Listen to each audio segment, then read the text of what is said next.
নমস্কার, আপনারা দেখছেন চ্যানেল এবিসি। আমি বিজয়, আর প্রত্যেক দিনকার মতো আপনাদের সামনে উপস্থিত হয়ে গেছি। আজ আমি আপনাদের সঙ্গে এখন আলোচনা করব বিনা রত্নে অশুভ রাহুর প্রতিকার সম্পর্কে।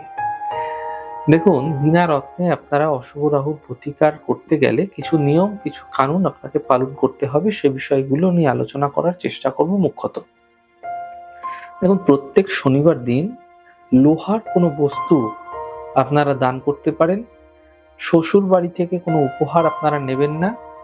কানা, অর্থাৎ যার চোখ নেই, যিনি অন্ধ রয়েছেন, যে যে কানে শুনতে পান না, কালা মানুষ, পাগল, এনাদের আপনারা সাহায্যের হাত বাড়িয়ে দিন। বেতের কোনো জিনিস আপনারা ব্যবহার করবেন না। শোয়ার ঘরে মোবাইল, টেলিভিশন, ইনভার্টার, ঝিনুকের সামগ্রী না রাখাই আপনাদের ক্ষেত্রে ভালো হবে। যদি একান্তই সম্ভব না হচ্ছে, তাহলে যেখানে আপনি শয়ন করছেন সেখান থেকে দূরে রাখুন। প্রতি শনিবার নিরামিষ খাবেন।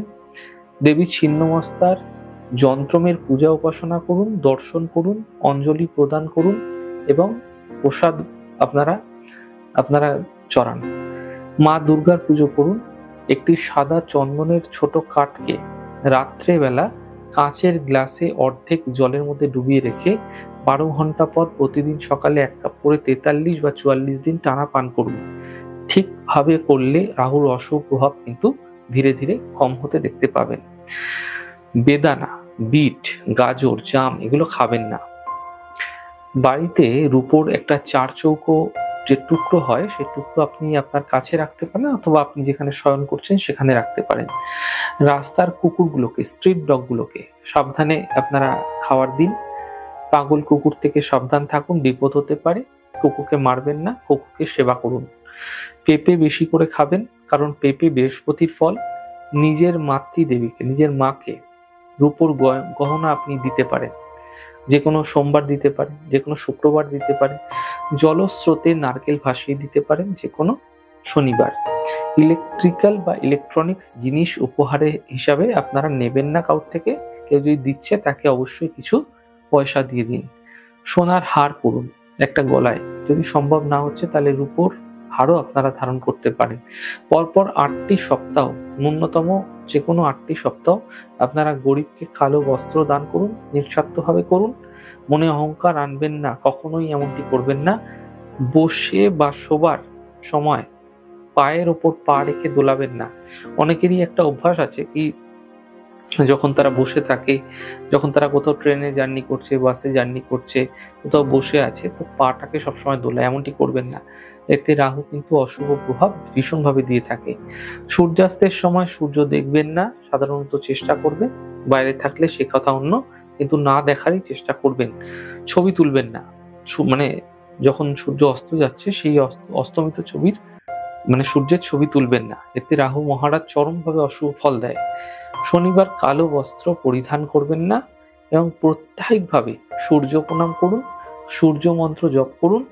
অমাবস্যা, পূর্ণিমা প্রতি শনিবারে ক্ষৌর কার্য, নখ, চুল, দাড়ি এগুলি কাটবেন না। যাদের রাহু খারাপ, পুরুষরা ডান দিকে কাত করে এবং মহিলারা বাম দিকে কাত করে শোয়াটা নিষেধ করুন। অর্থাৎ মহিলারা বাম দিকে কাত হয়ে শোবেন না এবং পুরুষেরা ডান দিকে কাত হয়ে শোবেন না, যাদের রাহু খারাপ রয়েছে। লগ্ন পঞ্চমে, সপ্তমে, নবমে রাহু থাকলে প্রেম ঘটিত বিষয়ে জড়িয়ে পড়বেন না। প্রেম করে বিবাহ শুভ হবে না সাধারণত। রাহু মহারাজ চরম অশুভ ফল এক্ষেত্রে দিয়ে থাকে। রাহুর নাম্বার হচ্ছে 4 সংখ্যাতত্ত্ব অনুযায়ী। তো যে কোনো গুরুত্বপূর্ণ কাজ, যেমন ধরুন ব্যাংক অ্যাকাউন্ট, ফোন নাম্বার, গাড়ির নাম্বার, এগুলি যোগ সংখ্যা যদি 4 আসছে, সেটিকে বর্জন করুন, সেটিকে দূরে রাখুন। 4 তারিখ, 13 তারিখ, 22 তারিখ, 31 তারিখ নতুন কিছু বায়নানামা করবেন না। নতুন কিছু কেনাকাটার ক্ষেত্রে আপনারা কোনো অ্যাডভান্স দিচ্ছেন, এগুলি করবেন না। রাহুর নক্ষত্র যেমন ধরুন আদ্রা 6 নম্বর নক্ষত্র, সাথী 15 নম্বর, শতবিশা 24 নম্বর নক্ষত্রে স্ত্রী সঙ্গ করবেন না।